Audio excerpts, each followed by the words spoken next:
Gente, vamos continuar falando, infelizmente, sobre toda essa questão que acontece. O noticiário está absolutamente repleto, todo mundo querendo saber. Aliás, muito obrigado pela sua audiência, pela sua companhia por aqui. A cobertura da Jovem Pan desde ontem, intensa, exclusiva, trazendo moradores, trazendo informação, imagens, factual rolando minuto a minuto por aqui. Você continua aqui com a gente, porque a gente vai falar com o nosso chefe da editoria internacional aqui da programação da Jovem Pan, jornalista, nosso querido amigo Marcelo Favalli. Tudo bem, Favalli? Tudo bem, Paulo. Firme. Escuta, o que a gente pode trazer de informações extras para o nosso público que a gente ainda não trouxe? Claro.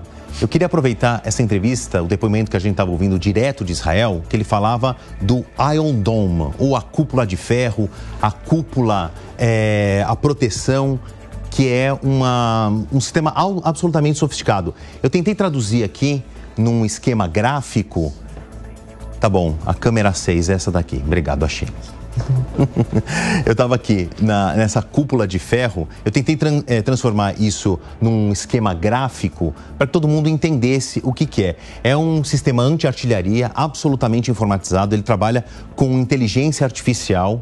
Então, primeiro, existem unidades que ficam buscando, monitorando o céu 24 horas, incessantemente, buscando aí uma agressão dessas regiões hostis que circulam Israel. Depois, a segunda informação é mostrada por um outro caminhão ali de análise e um terceiro que é talvez o ponto mais importante. Essas baterias de mísseis que respondem quase que imediatamente, no estalar de dedos, a essa agressão. Então são mísseis posicionados, chegou a artilharia inimiga, imediatamente isso é acionado. Exato, é uma fração de segundo essa leitura. Onde está, qual que é o cálculo de intercepção e os disparos. Funciona muito bem dentro de uma situação de normalidade. O que eu quero dizer com isso? Cada bateria dessa aqui é equipada por 20 mísseis e ela responde a 20 disparos simultâneos.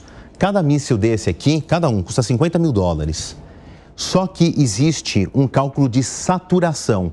Eu sei disso, a defesa de Israel sabe disso e o inimigo também sabe disso.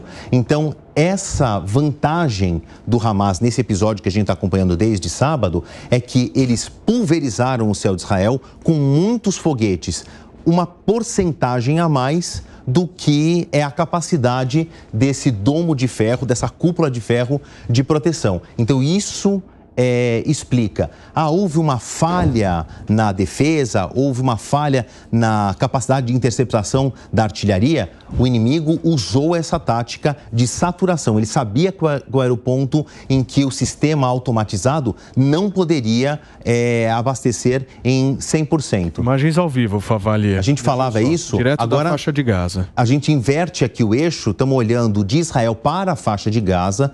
Já é começo de madrugada no horário local e a gente vê aí novos mísseis cruzando o céu. Isso é a fronteira. A explosão no ar me faz aqui, a gente ainda carece de alguma informação, mas essas explosões no ar me parecem, inclusive, esses sistemas de defesa que, coincidentemente, a gente estava falando, eles são as interceptações, no ar desse sistema aqui.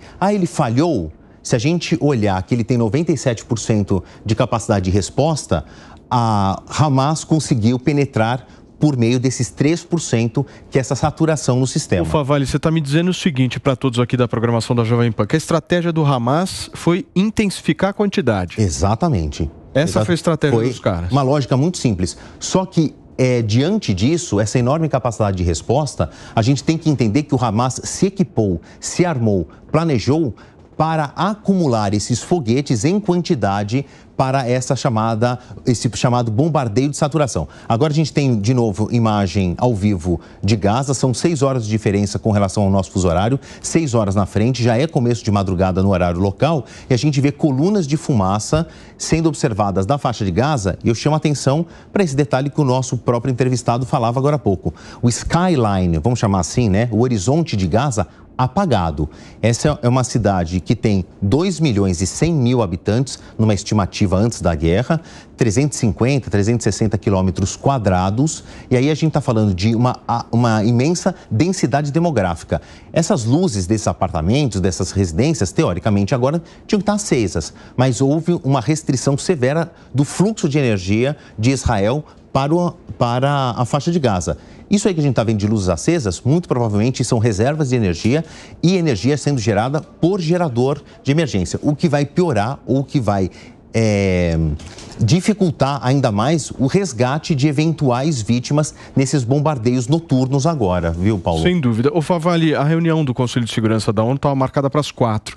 Tem alguma informação? Ainda não. Está rolando. O Brasil pegou esse pepino na mão, né? Uma coincidência, passa a ser o presidente do chamado Conselho Rotativo, né? São 5 países permanentes e outros 10 que vão se alternando. O Brasil entrou nessa lista e ganhou a presidência rotativa. Ainda não tem nenhuma resposta, nenhuma resolução. Ela começou com a perspectiva que não houvesse uma declaração pública dos participantes. Vai ser apresentado o caso, vai haver talvez uma deliberação, mas não necessariamente haja uma votação.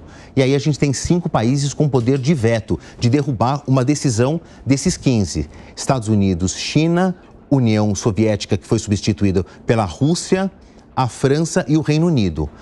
Aqui a gente está falando de países teoricamente afins de Israel, né? Alinhados, principalmente Estados Unidos, nessa ordem, Reino Unido e França, que na Europa Ocidental é o território que tem o maior número de judeus morando lá.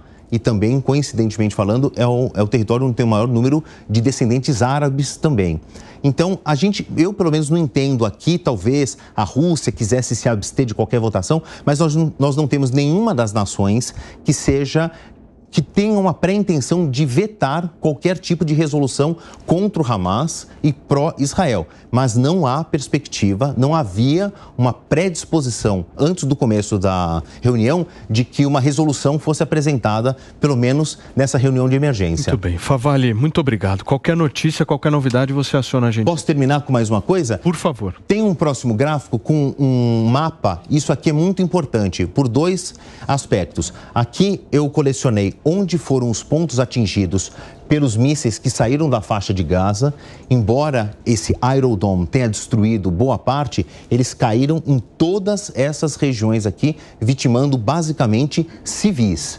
Agora, a informação de último minuto, que é a seguinte: o sistema de defesa, o Departamento de Defesa, melhor dizendo, dos Estados Unidos, o chefe da defesa, o Lloyd Austin, acaba de anunciar que os Estados Unidos estão deslocando para o litoral de Israel um porta-aviões com caças. Então, esta é a primeira demonstração de força efetiva com militares de apoio a Israel. O Joe Biden, presidente dos Estados Unidos, tinha feito uma declaração bastante superficial, falando de apoio, deixando os recursos dos Estados Unidos disponíveis ao governo do primeiro-ministro Benjamin Netanyahu, mas não tinha falado nenhuma cifra. Hoje saiu uma nota da Casa Branca, também muito superficial, reiterando esse apoio, e agora o Departamento de Defesa, o chefe do Departamento de Defesa seria como o ministro da Defesa nos Estados Unidos, Lloyd Austin, informou o deslocamento imediato de um porta-aviões para cá. Belíssima informação que você traz para a gente continua acompanhando o que acontece em Israel e o nosso editor de internacional, Marcelo Favalli, nos ajudando aqui. Gente,